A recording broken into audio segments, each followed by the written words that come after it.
गैरतमंद शौहर ने अपनी आवारा बीवी को उसके आशना के साथ रंगे हाथों पकड़ लिया था और मुआशरे के जिस तबके से वो ताल्लुक़ रखते थे वहाँ मर्द को उसके अलावा किसी भी बात या चीज़ पर गैरत नहीं आती थी। ये किसी एक फर्द की नहीं, पूरे तबके की गैरत का मसला था। सायका अब रोने लगी थी। तकलीफ से ज़्यादा ये पूरे मोहल्ले के सामने बेइज्जती का एहसास था जिससे उसे शदीद अज़ियत हो रही थी। माँ को रोते और बाप को इस तरह चीखते चलाते देखकर रखशंदा भी रो रही थी। वो सायका की कमीज़ का दामन पकड़े इसके साथ घिस रही थी। सायका के घर पहुंचने तक इसके घर वालों तक इस पूरे वाक़ये की इत्तिला पहुंच चुकी थी और वो भी गली में निकल आए थे। ज़फ़र ने सायका के घर के सामने जाकर उसे दूर धकेल दिया। वो अपने घर की दहलीज पर गिरी। ज़फ़र अब सायका के तमाम घर वालों को बुरा भला कह रहा था। सायका की दोनों छोटी बेटियां भी खौफ के आलम में माँ और बाप के साथ साथ वहां खड़े पूरे हुजूम को देख रही थीं।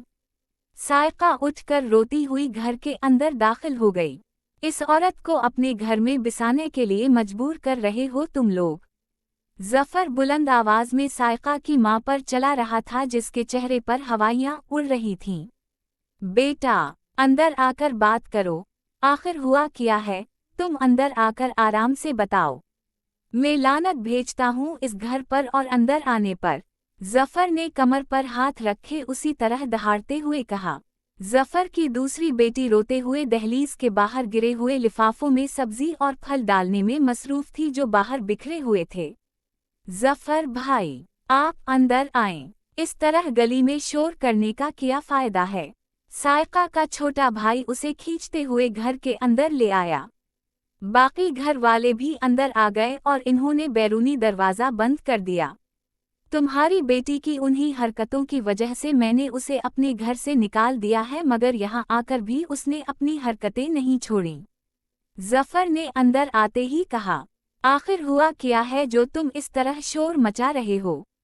इस बार सायका के बाप ने तंग आकर कहा। ज़फ़र ने पूरे वाक़ये को मिर्च मसाला के साथ उन सब के सामने पेश कर दिया। सायका की वज़ाहतें, सफाइयाँ उसके किसी काम नहीं आए। बाप और भाइयों की नज़रों में इसके लिए अचानक ही तहक़ीर, तज़लील, हतक, शक और पता नहीं क्या झुलकने लगा था। ज़फ़र आध घंटा वहाँ रुककर उसी तरह बीतते झकते वहाँ से ये कहते हुए निकल गया कि वो सायका को जल्द ही तलाक भिजवा देगा। उसके जाने के बाद सायका को नए सिरे से सबकी लानत व मलामत का सामना करना पड़ा। पहले बुरा भला कहने वाला अगर शौहर था तो अब ये फरीज़ा इसके बाप और भाइयों ने संभाल लिया था। जलती पर तेल छिड़कने का काम इसकी भाभी अंजाम दे रही थी। इस रात उसने खाना खाया ना इसकी बच्चियों ने, वो सारी रात रोती रही। अगले 2 हफ्ते वो घर में बंद रही और इन 2 हफ्तों ने उसकी ज़िंदगी का ज़ाबिता इख़लाक़ बदल दिया था। इस तब्दीली का एहसास इसके अलावा किसी को नहीं हुआ था। घर वाले कब तक इसे घर में बिठाकर खिला सकते थे। 2 हफ्तों के बाद उसने बाप और भाइयों के सामने अपने इस गुनाह अज़ीम की माफ़ी मांगी और काम पर जाने की इल्तिजा की। मैं बुर्का पहनकर काम पर जाया करूँगी। कोई सड़क पर मेरा चेहरा तक नहीं देख सकेगा। आपको मुझसे दोबारा कभी शिकायत नहीं होगी। मैं किसी मर्द को देखूंगी भी नहीं। इसे याद था उसने इन्हें कौन कौन सी यकीन दहानियां करवाई थीं, क्या वादे किए थे। उसके बाप और भाइयों को इस पर एतबार आया या नहीं। इन्होंने उसे काम पर जाने की इजाज़त दे दी। वो इसके इखराजात पूरे नहीं कर सकते थे। ना इसके बच्चों के। मर्द की गैरत की भी कुछ हुदूद व क़यूद होती हैं, ख़ास तौर पर उसके तबके के मर्दों की गैरत की। सायका किसी से किया जाने वाला वादा कभी नहीं तोड़ती थी। 2 हफ्तों के दौरान पहली बार इसने कुछ वादे अपने साथ भी किए और उसने फिर सारी जिंदगी इन वादों को निभाया। न सिर्फ इन वादों को बल्कि उन तमाम वादों को जो उसने अपने बाप और भाइयों के साथ किए थे। मैं हमेशा बुर्का पहनकर काम पर जाऊंगी। वो हमेशा बुर्का पहनकर अपने काम पर जाती रही। कोई सड़क पर मेरा चेहरा नहीं देखेगा। सड़क पर उसने कभी किसी को अपना चेहरा नहीं दिखाया। मैं कभी किसी मर्द को देखूंगी भी नहीं। इसने इस वादे को भी हर्फ बहर्फ निभाया। उसने मर्दों को देखना छोड़ दिया। उसने इनसे मिलना शुरू कर दिया।